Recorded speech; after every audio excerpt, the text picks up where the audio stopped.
Welcome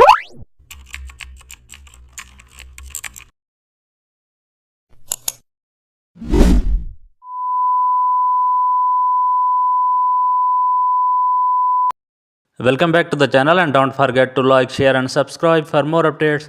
Today we are diving into an exciting tutorial how to create HDR toning for night street neon. Open your night street photo filled with neon lights, then duplicate the layer for non-destructive editing. Go to the image, then select adjustments and also select HDR toning.